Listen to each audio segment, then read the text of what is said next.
Hello, everybody. Welcome to tonight's Stimula Live event. It is wonderful. I wish I could actually see you, but it's wonderful to have a reason to all gather, even if it's virtually. And what an exciting topic, contracts.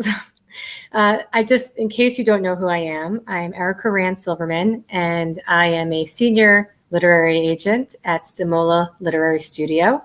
I primarily represent children's books and even more specifically illustrated books, from board books up through middle grade comics, and sometimes YA, sometimes parenting nonfiction. Before I worked at Stimula, I was actually at Sterling Lord Literistic, where for many years I was their contracts manager. And so I had the unique opportunity to get to know a lot of the contracts people at the different houses and really immerse myself in that part of the industry. And it was around 2008 where a lot of things were changing in terms of apps and multimedia and enhanced ebooks, which never really became a big thing. But it took up hours and hours, and everybody was redoing their boilerplates. You probably have no idea what a boilerplate is, but we will have Sean tell you. And so I did that for a long time. And now I'm so happy to be at Stimula where somebody else does it for me. But it is still absolutely essential that I have a good understanding of contracts. And it's really, really excellent when bookmakers themselves have a good understanding of contracts. So that will launch us off to tonight. Our guest is Sean Fodera. He is the contracts manager at HarperCollins in the children's book group. And previously, he was the director of contracts at Macmillan Children's Book Group. I'm going to bring him on in. Hi, Sean. Hi. Thank you so much for being here with us tonight. Yeah, I'm looking forward to it. So I actually pulled a few books that are in existence because you helped make it happen with the contract. One is Unstoppable Me by Susan Verde, who's a New York Times bestselling author. And this was her first book with Macmillan. Yep. And you did that contract for us. The other is the Eva Chen Derek Desierto book series, and these were the board books. Also, New York Times bestselling author illustrator of this series. And then new to the industry was Dan and Jason Comics, who did this with First Second. So entirely board books, picture books, comic books, all gracing our bookshelves today. And though nobody sees you in the background, you're actually making them all happen. Thank you. I've always thought that, we are very important to the process, and for legal reasons, obviously the publishers need a good contract, and the authors and creators need a really good contract to protect themselves. And so I think we are vital. But you're right, we are kind of back end service department within the publisher. So we don't really carry the marquee of all the editors and people who get the front pages. Do you ever get thank you notes from authors or illustrators? Actually, quite often. And it really depends. I actually was really pleased. I wasn't just pleased, I was kind of touched by this.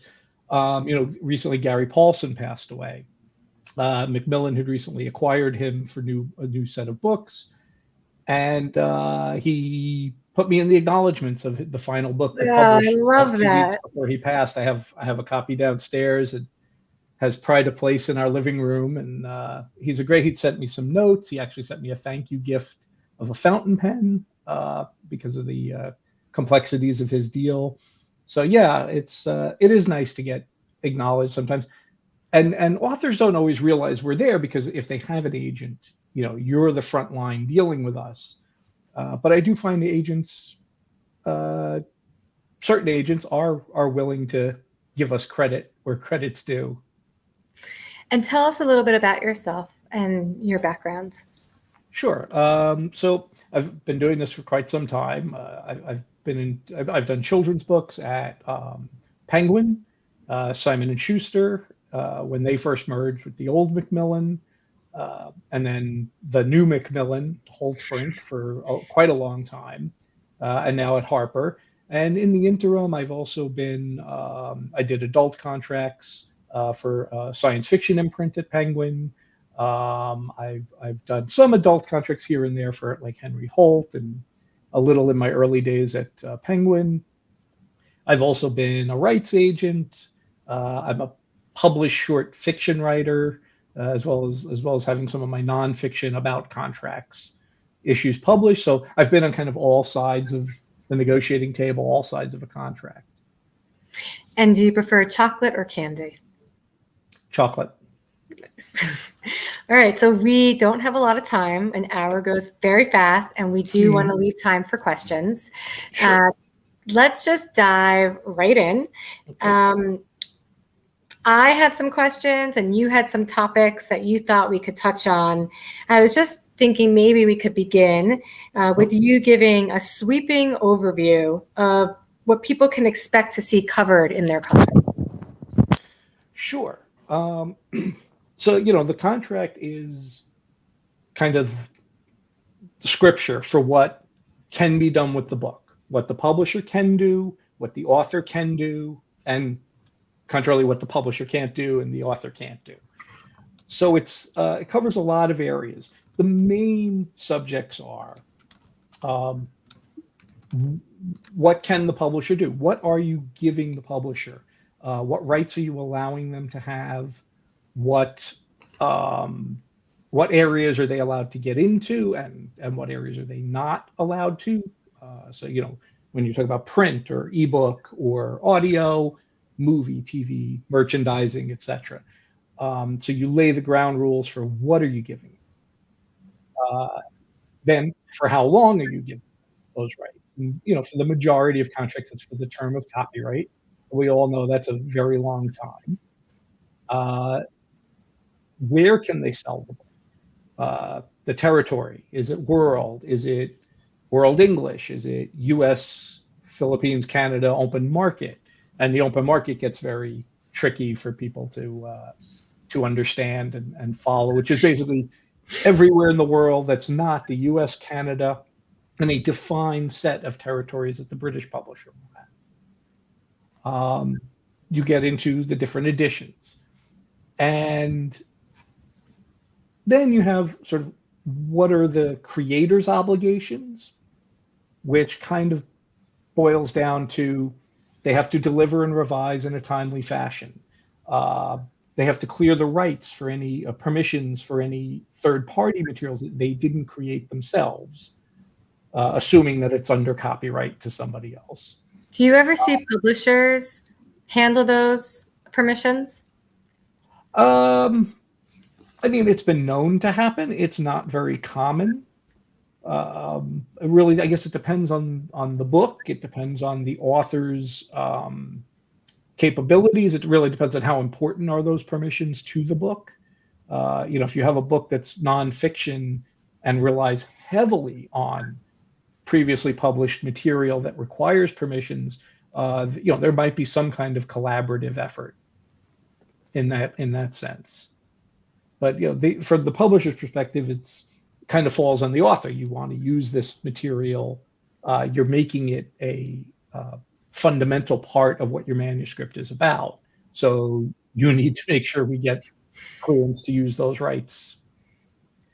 Doing nonfiction is not easy. It's a real commitment just because of those permissions. Yes. Just in and of itself, it's a whole extra job that I think sometimes writers don't even realize. Yeah, no, it's very true. And depending on what their support group is like, whether it's their agent or they have someone helping them in terms of research and stuff, it can be pretty tricky for them.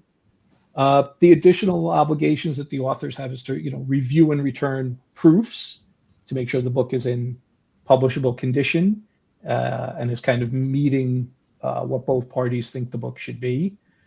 We want them to promote the book.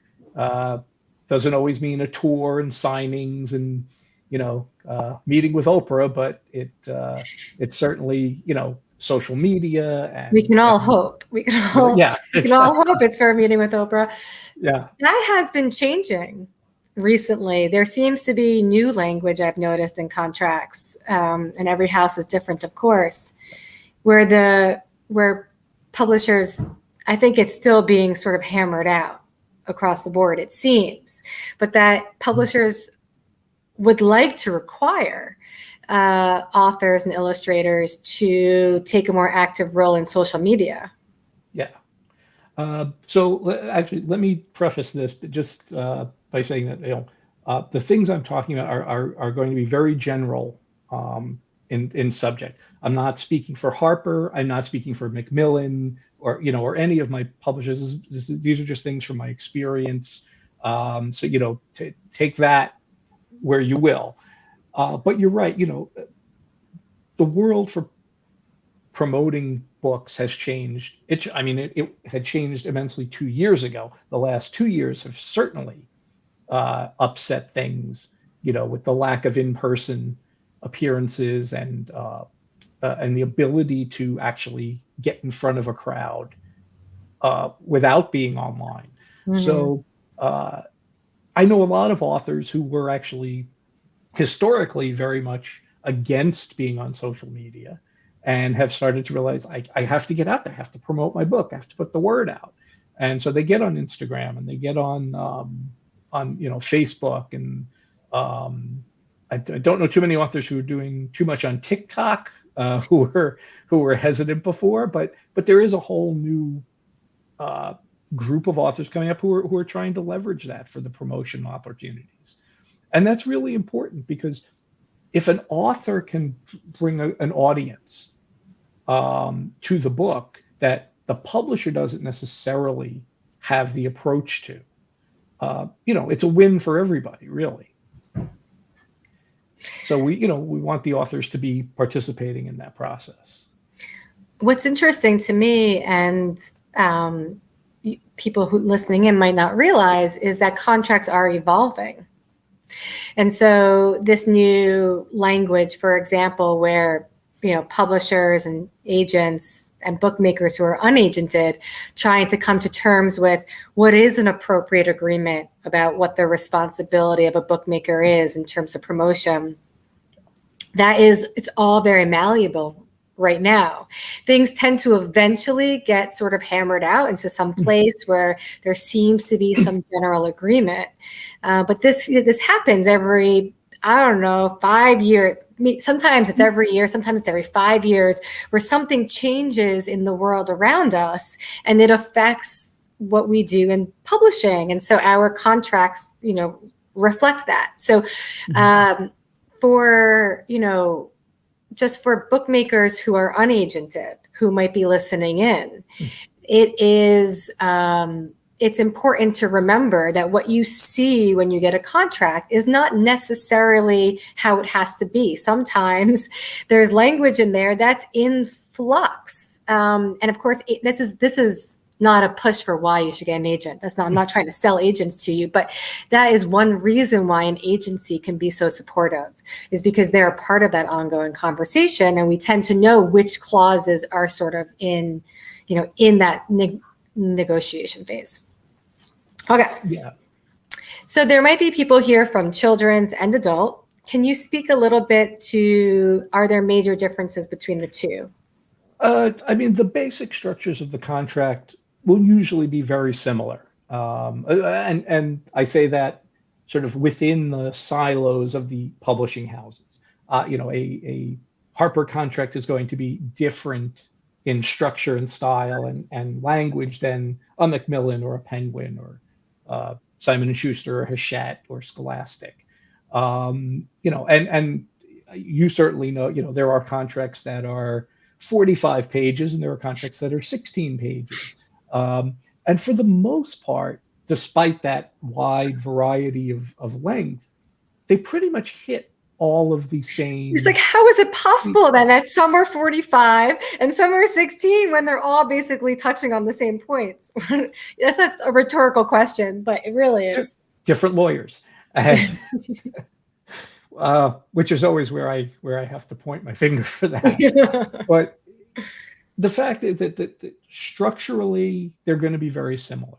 And these days, particularly, we've seen this trend where adult authors are now writing YA, and in fact are now also writing picture books and chapter books. So they are fairly familiar with what the contract looks like from the adult side. The major differences tend to be the royalty structures. The adult books tend to escalate slightly higher than children's books will. They go up to 15%. Yeah, in many cases. And, the publishers have our calculations on why that is. And particularly for illustrated full color books, the production costs are high. So there's a calculation to be taken into account there. You'll also have more formats, usually specified in the contract for a children's book, because you've got to deal with board book and paper over board versus hardcover. We lean more towards trade paperback, where an adult they might do trade and mass market. The subrights, which are the rights we potentially license to a third party, are usually about the same.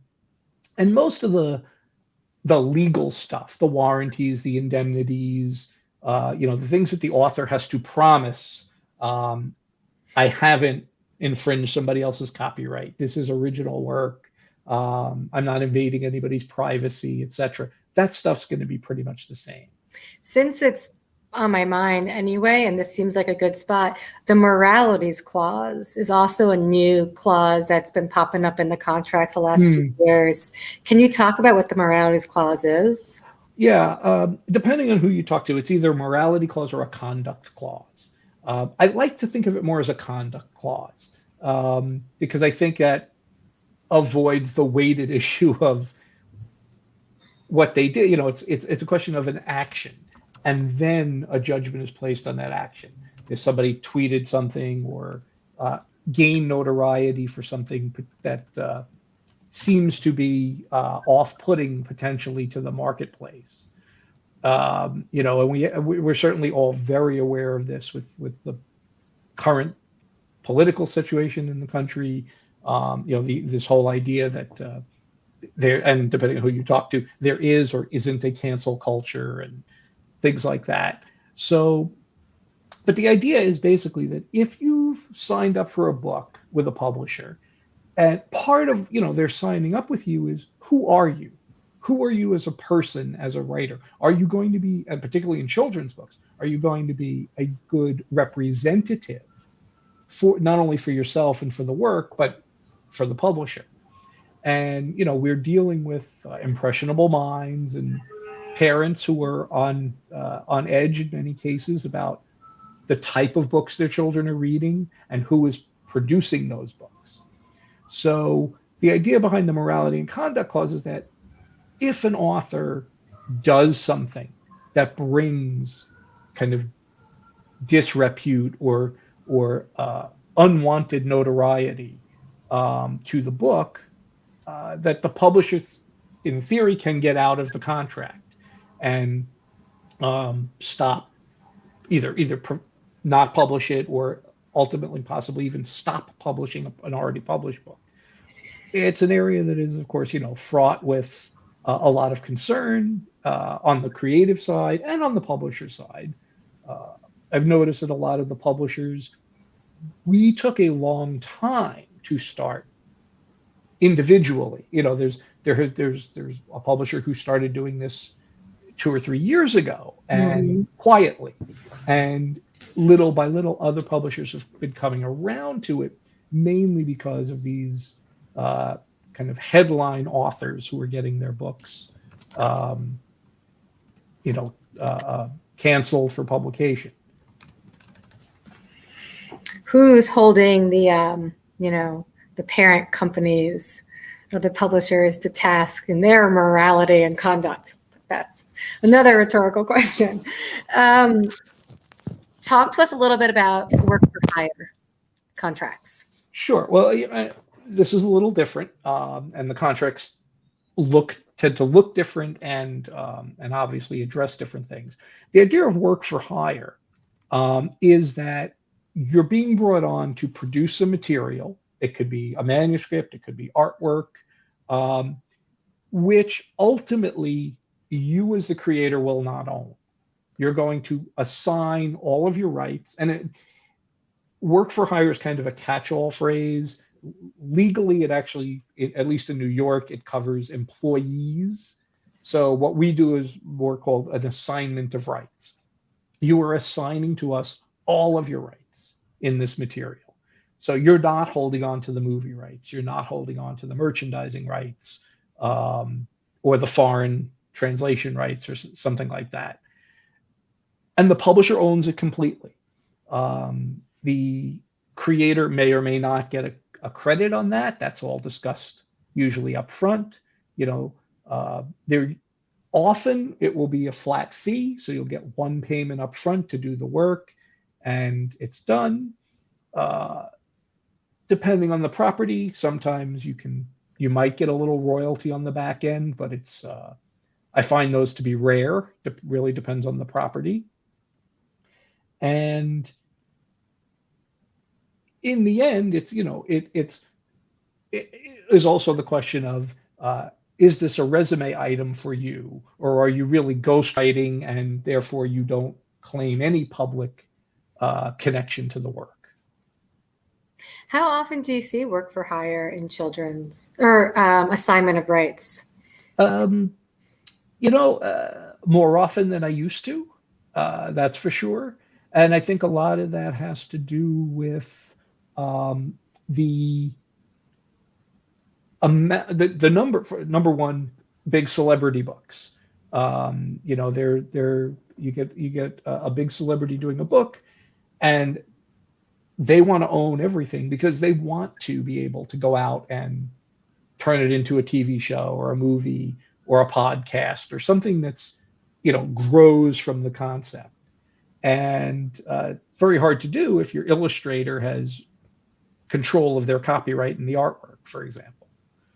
And then also you have things like house properties where there's a character or a series that the house owns. Maybe the original creator has passed or is beyond, is no longer capable of producing material, and they're willing, or the estate is willing, to allow the publisher to bring in new talent. But again, it'll usually get published maybe under the original author's name or something. So it does happen. There's publishers are focusing a lot on our backlist. We're recognizing the value of these historic properties that we've published for so many years. Yeah, you got to keep great books alive. Right? How about, so when I was a youngin' in the industry anyway, Patricia Riley Giff, who is a well-known children's book author who won the Newbery a few times, and she passed away within the last couple of years. But she sat me down. She said, "Erica, the most important clause is the competitive works clause. You got to keep an eye on it so I can keep working." I was like, okay, Pat. Okay. So I'm curious to hear from you, clauses that you think are really important for authors and illustrators to be aware of in their contracts. Well, and then maybe also talk about the competitive works clause as well, since Pat says we have to. I mean, Pat's not wrong from the author perspective, certainly, and from the publisher perspective. For me, I mean, fundamentally, as a contracts person sitting in a paralegal position within the publishing industry, to me, the most important thing is your warranties. You are promising certain things. I started to say earlier, it's original. It's not, assuming this is true, not been previously published, within the same territory that you're giving to this publisher. Unless it hasn't gone out of print and is coming back. Right, exactly. In which case we know that and we can address it. But essentially, for most of the creative world, this is original material, and you're not infringing other people's rights, their copyrights, their trademarks. If you're writing nonfiction, you're not giving away trade secrets, for example, of somebody. Oh, that sounds exciting. You're involved with spycraft in the publishing industry. Are you giving away trade secrets right now? No, I'm very cautious. It's I look at this type of program as sort of a contracts 101. We talk high level and everything else. The agents are there to help with that dialogue with the authors. But I think what's important is that authors, regardless of whether you have an agent, you need to read the contract because it's your name going on it. You are the person who will be held responsible to these warranties that I'm talking about. And the other piece of warranty is indemnification, meaning if these warranties aren't correct and you do something that you've said you wouldn't do, you will be responsible financially to the publisher if there is a lawsuit or a claim. And Erica knows there's insurance in place, and there's a bunch of things that help protect an author, but they protect an author as long as the warranties are true. So if you've said the instructions in this book are not harmful to people, if you've said that you haven't invaded someone's privacy, you're covered. But if you do break or breach those warranties, you will be responsible. So it's great, have your agent, trust your agent, but you do need to have some basic facility with reading it, looking at it, and asking the question, wait, what are we getting into here in paragraph 7? What, and the agents are usually very good about that. The one piece of advice I give any writer is, if you're going to show this to an outside attorney, make sure they understand intellectual property and book publishing. You don't necessarily want the guy down the avenue who did your mortgage application. Can you explain intellectual property? Sure. Well, I mean, intellectual property is pretty much anything that's covered by copyright, trademark, or patents. We don't really get into patents too much in the publishing industry, but any original creation that you're putting out into the marketplace has protections on it, and they're different. Copyright is different from trademark. I have copyright in my text. Well, the copyright is in the text exactly the way you wrote it. It's not in the characters necessarily. It's not necessarily in the title. You can't copyright a title, but you might trademark a series title. So you have different rights in those. So if you're going to bring an attorney, and you want to make sure it's somebody who knows what they're doing. I've run into numerous instances in my career where I get a call from an author and says, listen, my attorney's going to call you. And the attorney is a guy who handles wills and estates, but doesn't really understand copyright at all and doesn't comprehend how that's going to work, considering that copyright exists after you've died. And it actually does affect your estate. So, you want unless you get the rights back because the book goes out of print. Well, yes, right, a whole separate thing. Let's talk about out of print. Okay. It's funny because when I started in the industry, I worked with George Nicholson, who was a longtime veteran publishing professional, amazing guy. Absolutely. And because he was an older gentleman and had been doing the work for like 50 years, he represented a lot of older authors and illustrators who had long backlists. I spent probably most of my time in the beginning learning about out-of-print clauses because he wanted to get rights back for books that were just sort of sitting and languishing, and wanted the opportunity to do something new with them. you go to newer agencies sometimes, and agents are fighting, they want to keep the books in print. Really, it's like now it's like you think you want your book to be in print, and then you want your book to be out of print. It's like, depending on where you are in your career, depends on how you look at that clause. But it's a really important one, because it for your future, it means that whether or not you will have control over what happens to that project and what you can do with it. So tell everybody about out of print clause. Sure. So it's, this is a really good example of where terminology varies, and you have to know what you're looking at. The clause could be called the out of print clause. It could be the termination clause. It could be the reversion of rights clause.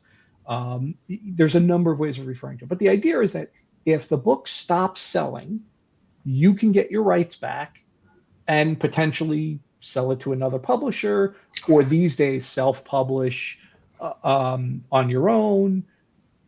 Or there's go a lot to of subscription program. There's all sorts of stuff. Put it, sell it yourself through your own website or whatever. The thing is that, when you go back to the things George was concerned about back in the day, and I say this because this was the early part of my career, there weren't as many options. There were more publishers out there. The question was, let's say a company I'm at puts a book out of print, and you send me the letter and say, I want my rights back. Now we're going to look at it and decide, well, there's something valuable here. Let's get it back in print. Let's do an anniversary edition. Let's get a new introduction or something. We'll repackage it, reform it, because there's something marketable about it from our perspective.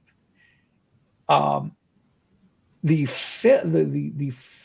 issue there is that if we don't see it as marketable in a new edition, will someone else when you get the rights back? Maybe. So yeah, well, it's a maybe, right? Mm-hmm. But you're no worse off than if you left the rights with us if nobody takes the book. But again, that's changed because of all these technologies and self-publishing, Amazon's publishing programs, and the proliferation these days of all the small presses that are doing these kind of niche reprints. What matters these days really in those clauses is when and under what circumstances can you get the rights back. So it's very hard to say, oh, the book is out of print because I can't find it in my local bookstore, but we may still be selling copies. Right. It's like, how do you define out of print, and does every house define it differently? I would say every house defines it within the same category, but they put different values on it. So everyone will say, if we are actively selling the book, it's not out of print. And then potentially your agent may have, and many houses have this built into their contracts, a dollar value that you have to earn for X number of consecutive royalty periods. And if you're earning, let's say that number is, we say $125, and you're making 126, for several in a row, that we're keeping the book in print under the terms of the contract. Sometimes you have the ability to, you always have the ability to ask your editor, how's the book doing? And you'll see the royalty statements, obviously, to know, is there something we could do to boost those sales, et cetera, more marketing or something? Again, a newer edition, a refresh on it. I've seen that done a lot, particularly in the genre categories. Science fiction, fantasy, in particular, does that quite often. Or they'll omnibus a bunch of shorter works and get out 2 or 3 novels in a single edition as a way to kind of generate new interest. Another clause that comes to mind, talking very specifically about clauses, is the option clause. What's an option? The option is an agreement between the publisher and the editor and the author that, in general terms, we're going to continue to try to build a relationship and to build the author as a part of our list. So the author is promising to give the publisher an option, which is the first opportunity to buy the next book. Now, that can be defined in various ways. You might say the next book in the same series, the next book featuring the same characters, or be more generic, the next middle grade novel, the next the next board book, or something like that. So, And just to interject for people who don't know, that language and that agreement is made between either the bookmaker and the editor or the agent. I'm just going to say agent just so we don't confuse things, but I realize that some of you might be unagented and doing this on your own. But that's a conversation that happens before it even gets to the contract stage. So when it gets to Sean, there should be a memo that tells him, here's what we've agreed to, right? hopefully. Because what often happens is the editor will tell us, we have an option on the next picture book, and the agent will come back and go, no, we didn't discuss that. That never came up. But it's it's one of those things that it's about the relationship. We want to, we're investing, particularly if you're a new author, a new illustrator, somebody that's really getting started. We're seeing the potential in you early on.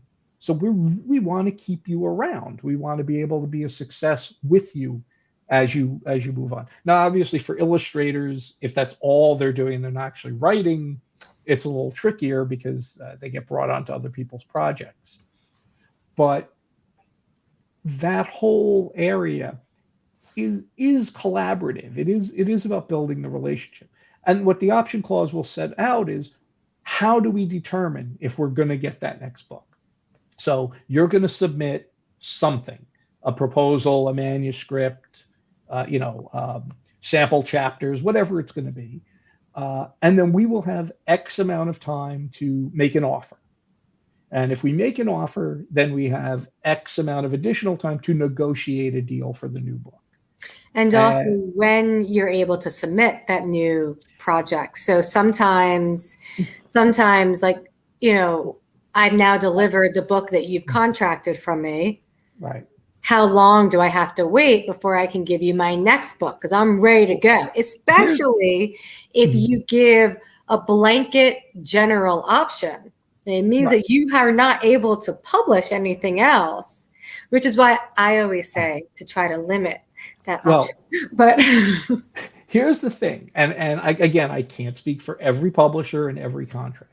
However, the majority of the option clauses that I've seen in my career don't tell you that you can't submit the work at any time. The author can, in theory, submit the work. They can submit their option work the day after they sign the contract. They can submit the work the day after they submit the new manuscript, even if it's not accepted yet. What the contract usually says is how long the publisher has before they can make an offer or have to make an offer. And yes, sometimes that can be a long period of time.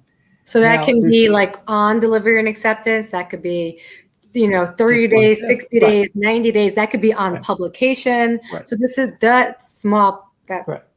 But remember, this is our deadline, which in reality is, we sign the contract today. Your author is going to deliver the book. Let's say they're going to deliver their manuscript in 3 months. And next week, they have a great idea for the book to follow it. And they send it to their editor. Now, let's say the contract does say that we have 90 days after acceptance of the current book to make our offer. Well, if the new book is really something we want, nothing prevents us from making the offer now. Right. So, when you really read the clause, it sounds, everybody who says that is when the option starts. No, that's actually when the option finishes. That's when the deadline is on us. The deadline isn't on the author.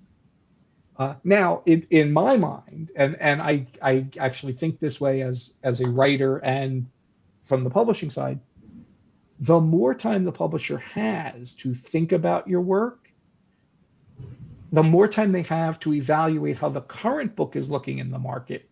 Meaning, if you want to accept, you want an offer within 90 days of acceptance of this book, and this book isn't going to publish for 18 months after acceptance.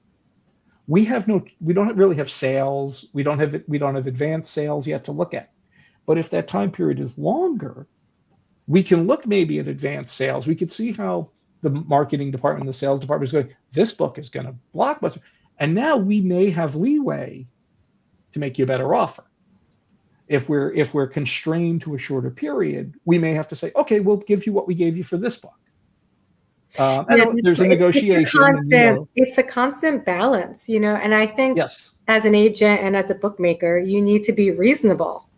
You need to be reasonable while also protecting your interests, especially if you are prolific. Yeah. And for me, I always try to steer my clients into writing for different categories. Right. Because you don't want to, you don't want to be competing with yourself.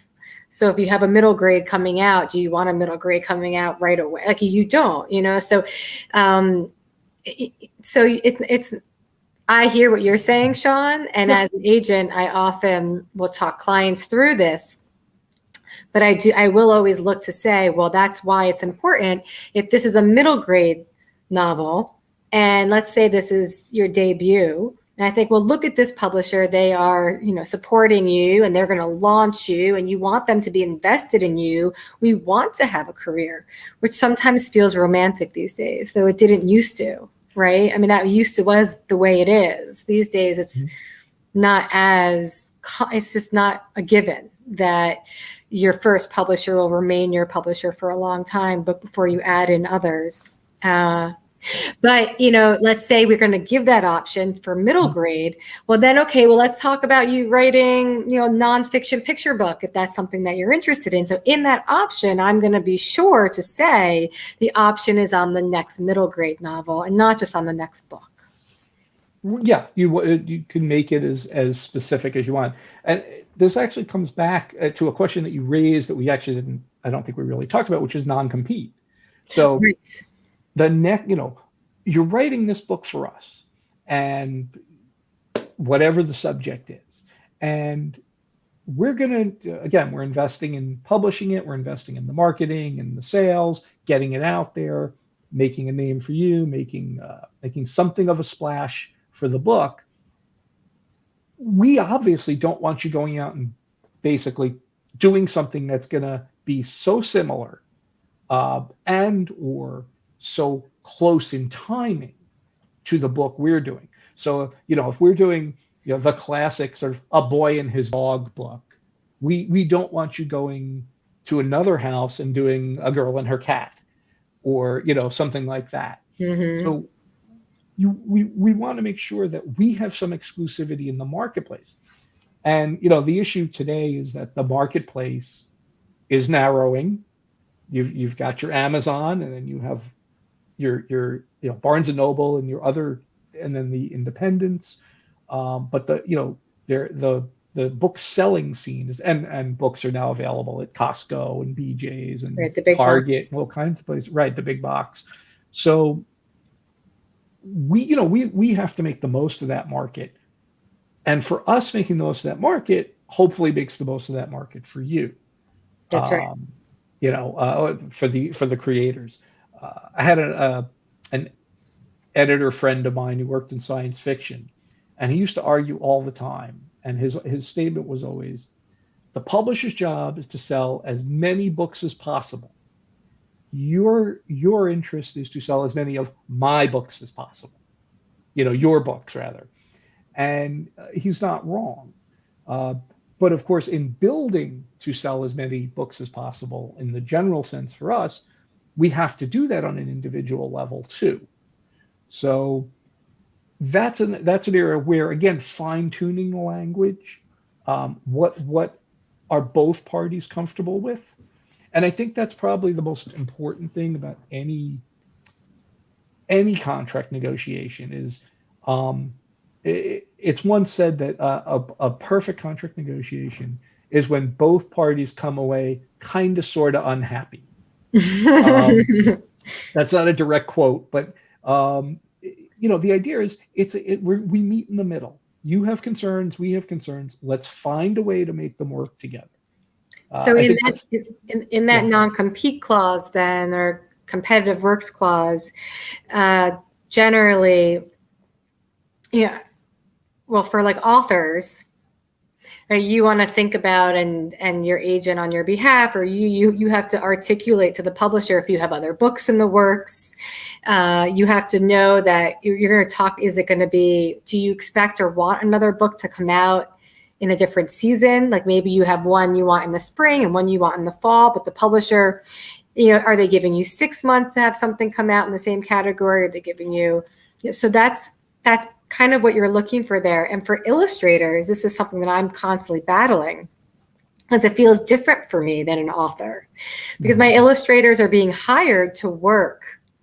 And so sometimes illustrators will have a couple, sometimes they'll have 3 books coming up, 3 picture books coming out, or they'll have a chapter interiors for a chapter book, or it's more fluid for illustrators. I think you have to be a little bit more careful with the non-compete clause if you're an illustrator, and you kind of really have to fight sometimes to have a little bit more leeway in that clause.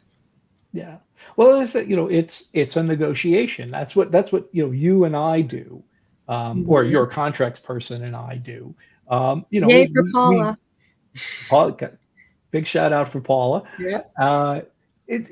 We're looking for the middle ground. The meeting place where we're both comfortable, but probably mildly uncomfortable at the same time. There's always that little bit of friction of, to find the perfect thing where everybody goes, oh, that's a brilliant, perfect solution, and everybody's thrilled with it. It happens, and there are great moments when it does happen. I enjoy seeing that when it comes about. Yeah, it is. But that's happens. It is really what I love about this process. Is it's about compromise. It's about partnership. We're not really adversaries. I mean, we're both on the same team to make your book the best book we can make it. The question is, what is the best way, under the way that, say, Harper publishes, or Macmillan publishes, or Scholastic publishes? We all have different ways of publishing. And it's about being realistic to your project and your career, because what might be true for your book and your career might be very different for your friends. And so, I'm just curious, and the time is going so fast, and I know that there are some questions already happening in the chat, and please start putting your questions in the chat. How often do you have authors or illustrators that you are negotiating with directly? It really varies. There's certain places, for example, at Macmillan, certain imprints were more likely to buy books from unagented authors, and I would get to work with them.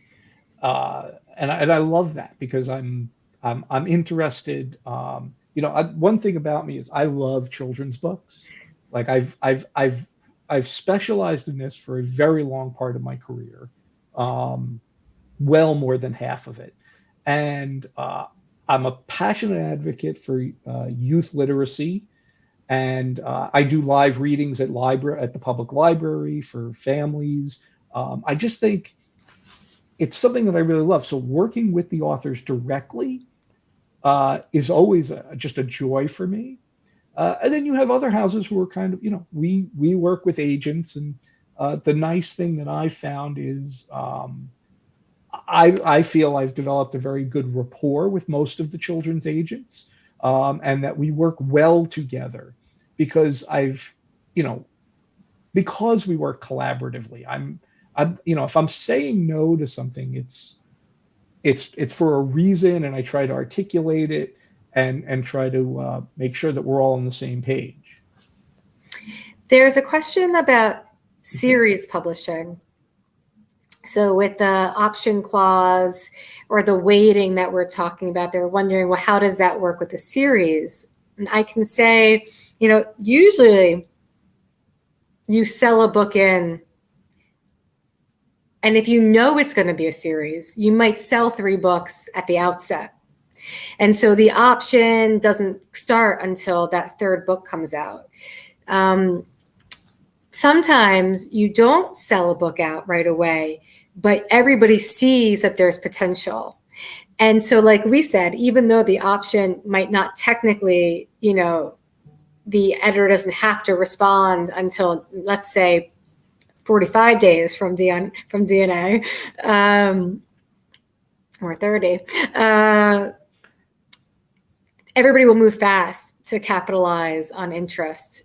So again, sometimes the agreements in the contract aren't quite how it all plays out. I mean, publication dates, delivery dates being a good example, right? You could go into a book thinking, well, we don't know if it's going to, and then all of a sudden it's a series. Now you may have fought for like a week about your option language and settled on that 90 days. But now all of a sudden it's like 6 months before pub and the publisher's coming back to you for another book.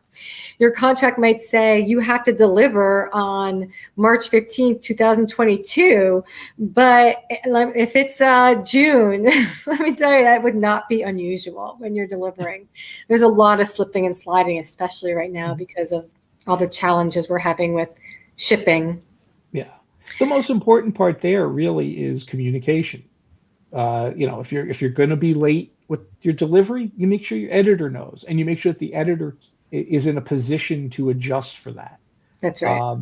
If you're doing an illustrated book and you're writing the text and you're not going to have the final text, well, if that pushes back the illustrator, they may have other projects lined up, and that may affect their deliverables, not just on this book, but on everything they have down the line. So communication is the most important part of all of that. All to right, make so sure everybody's on board.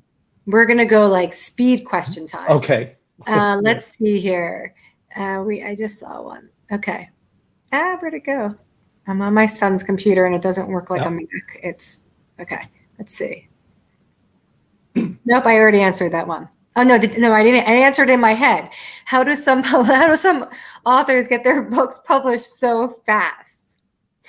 So I think that might be less of a contract. There might be a contracts angle there, but it might also just be that's the kind of arrangement that you often do in advance of a contract. I mean, there are times that something is going to get pushed through because there's a hole in the market, or there's a specific anniversary date for something, or who knows. I'm thinking about children's books in particular. Right. It might be different with adult, but that's usually decided in advance. And then I'm going to say this, and this is just truth. A lot of authors and illustrators are working before they even sign their contract. Yes. It's terrible. How do we allow that to happen, Sean? We have to stop. Well, that's that's not on me. But we would never get the books out.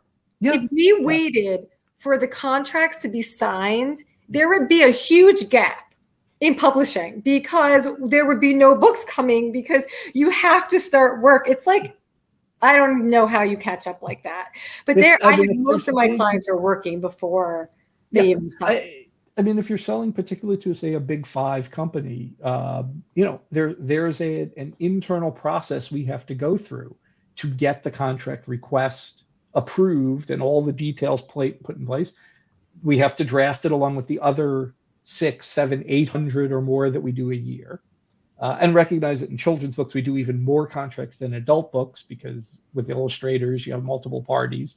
So it's a process. It's a long process. So when I make a deal, I can expect a contract to actually come in after that deal date if the editor is like really organized and really on top of their paperwork. maybe 4 to 6 weeks.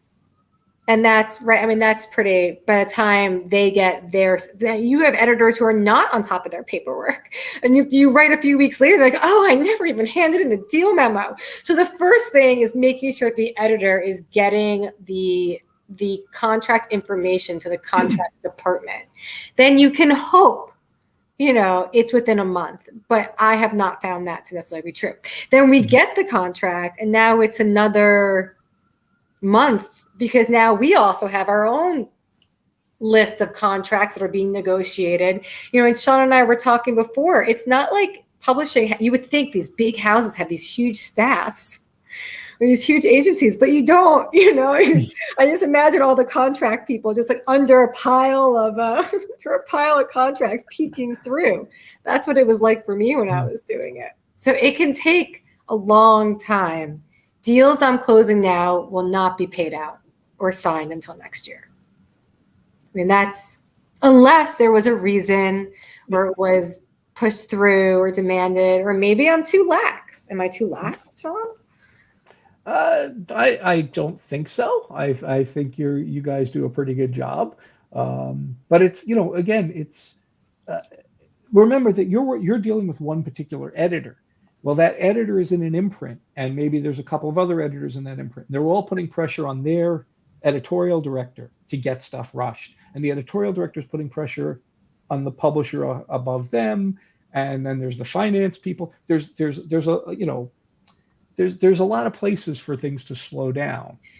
But I do know that when it's really important, we move. Yes, that's right.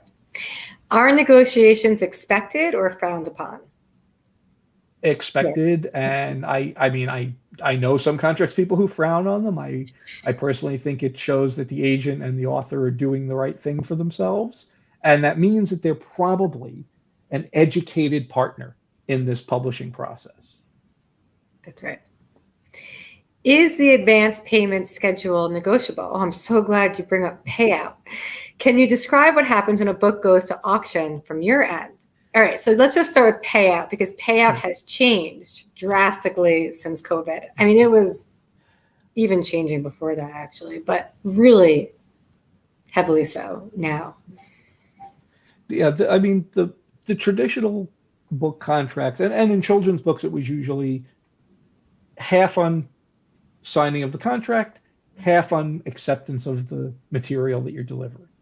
And then if the advance was a little bit larger, maybe we do a third on signature, a third on delivery, and a third on publication. And obviously if you get to the real high heights, maybe there's some money held back for paperback publication. During COVID, particularly, there was actually a push, and this is really fascinating to me, but there was a push from agents that in order to make sure their deals were going through when we were really financially, everyone was unsure what COVID was going to do to the publishing industry. It was agents who said, okay, let's not do halves, let's do thirds, or let's do quarters. Let's let the publisher put a little less money out of pocket now so that they can continue to acquire books, because no one knew what was going to come of COVID. And as we've seen, COVID was actually reasonably good for children's books, particularly.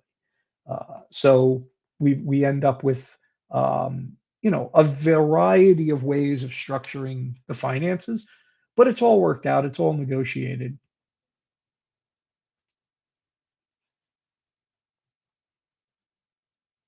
Did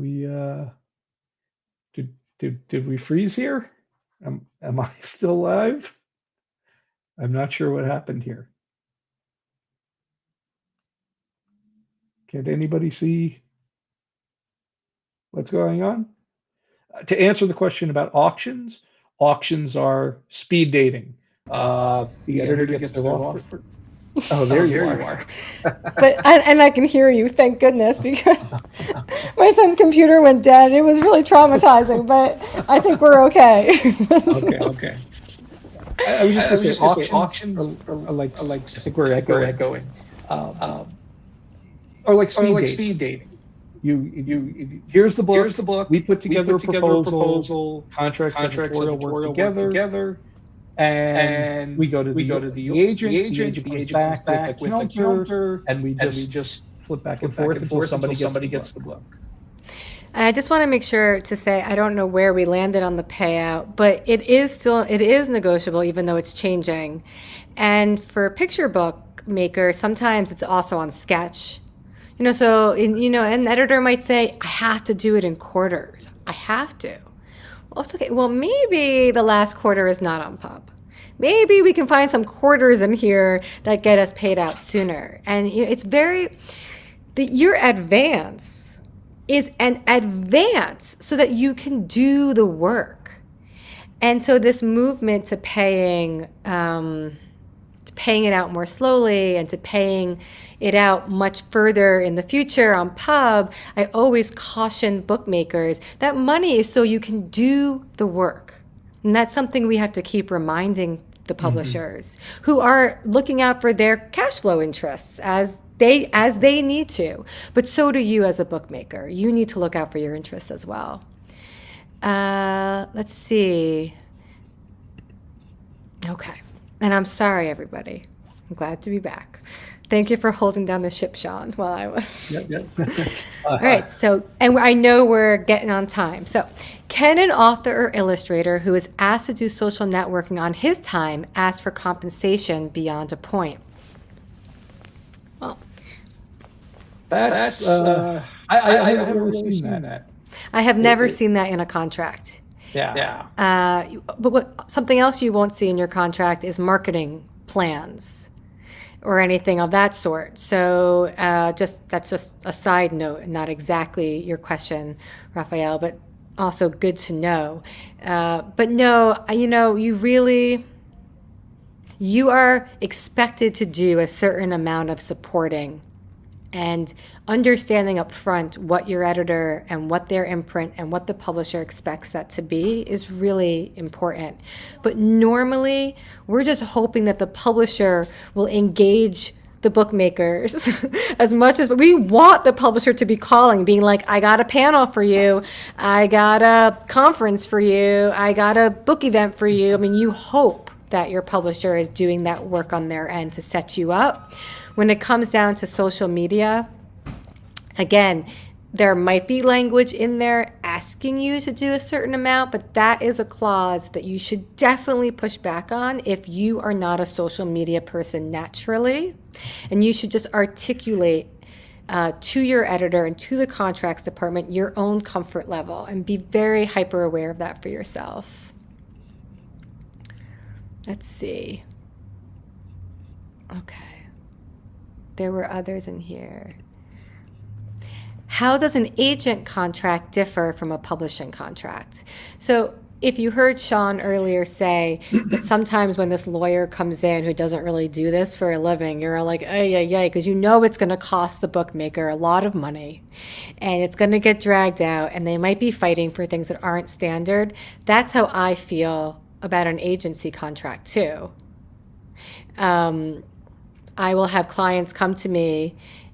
I will give them an agent agreement to have them sign on to become a client at the studio. And sometimes they will bring in a lawyer. And I've grown up enough to learn not to say, oh, don't do that.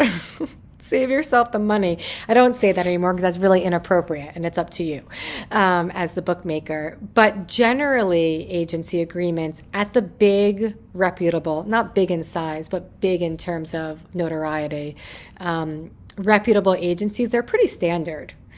And so, again, there are lawyers who will do publishing agency agreements, like as a specialty. They're publishing lawyers. I recommend you find one of those so that you're not wasting your money or time.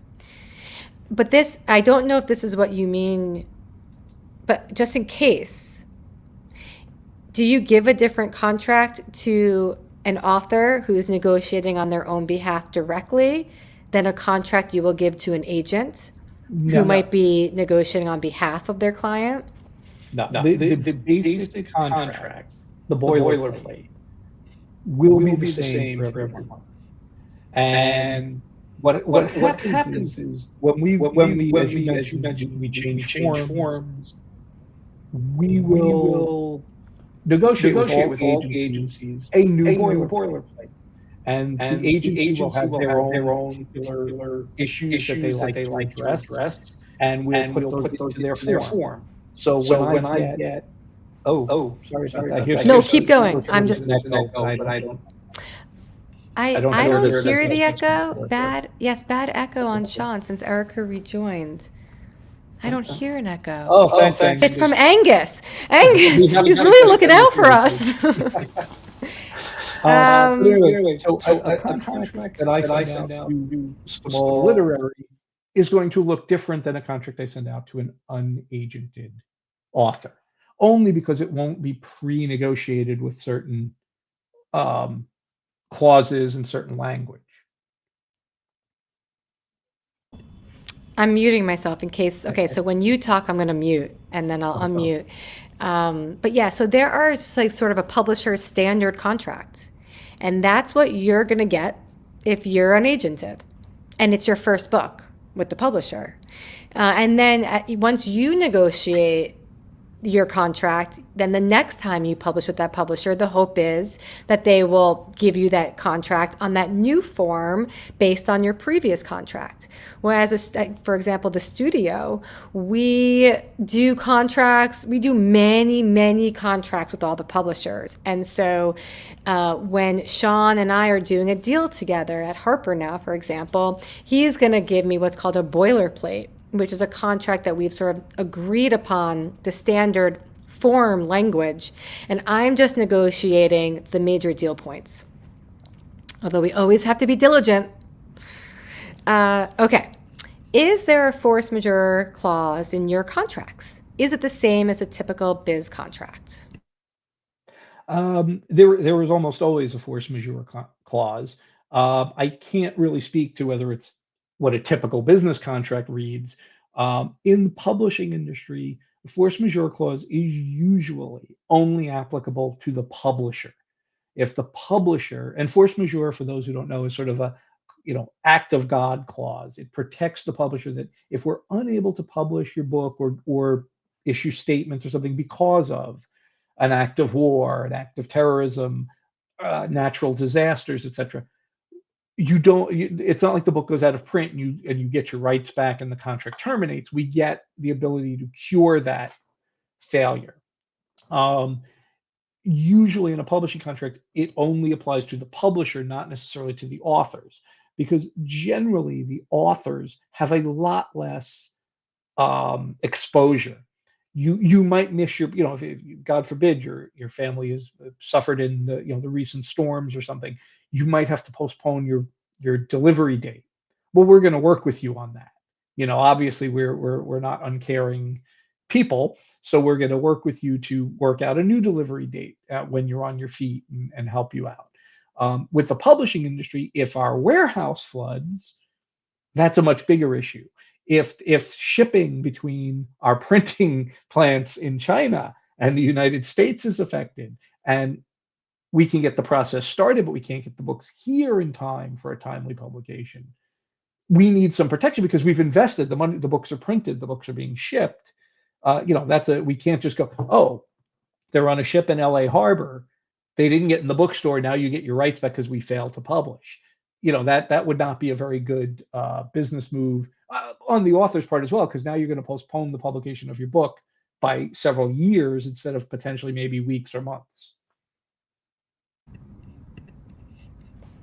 That brought up a thought for me, and now I can't remember, but you said we're caring. And I just wanted to say that for the most part, that's true. And especially, I can't speak to adult publishing really, but in children's publishing, it really is very collaborative and reasonable. With that said, I do want to make this point that don't worry about offending your editor or offending the publisher by advocating on your own behalf. Editors leave. contract people leave, but editors leave. So you don't want to worry that like, oh, well, if I don't give her that option, she's going to be, well, that editor might be at a different house in 3 years and they might wish you didn't have an option. So it's important to advocate on your own behalf and to remember that you can't necessarily, not that you can't trust the editors or the publishers, because I can say, wow, what an amazing community of people on all sides of this business. And that is the absolute truth. But you don't know who's going to be in what seats. People move around a lot. And so you really have to make sure that you are protected in your contract. As an author, can you have in your contract that you want to either work with a specific illustrator or have input, especially if diversity, equity, inclusion considerations are central to the story? Usually, that's something you'll talk to your editor about if there's a particular person, because obviously the editor may have ideas about that, and and potentially the person you want to work with may or may not be available, and we may or may not know that up front.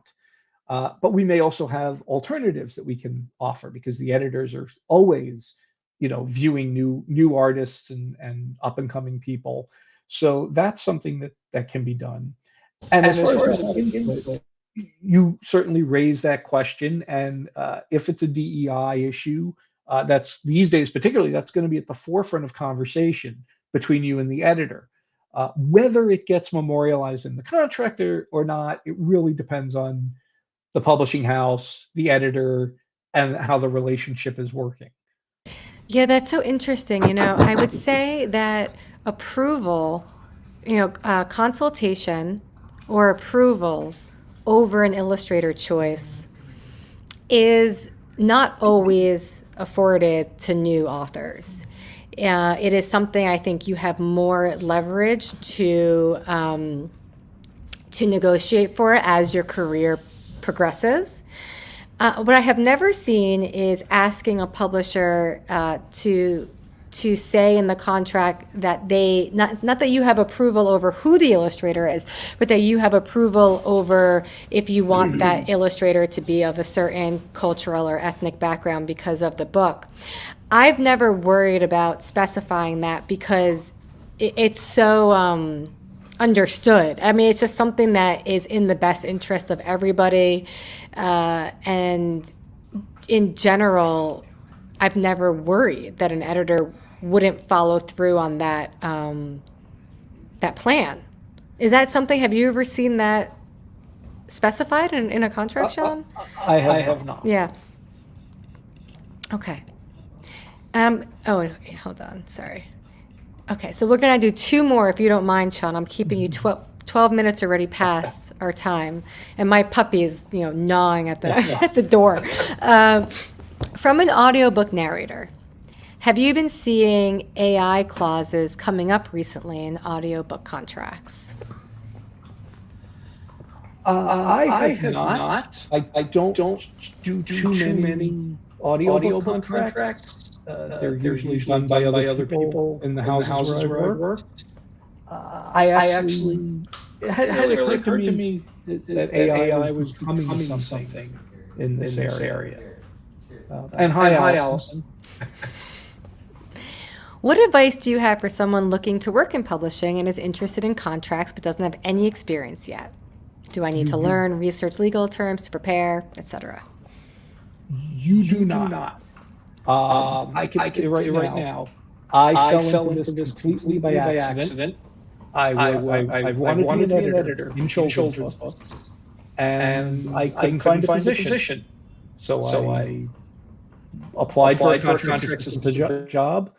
The contracts director at the time was literally, this is in the days before cell phones and whatnot.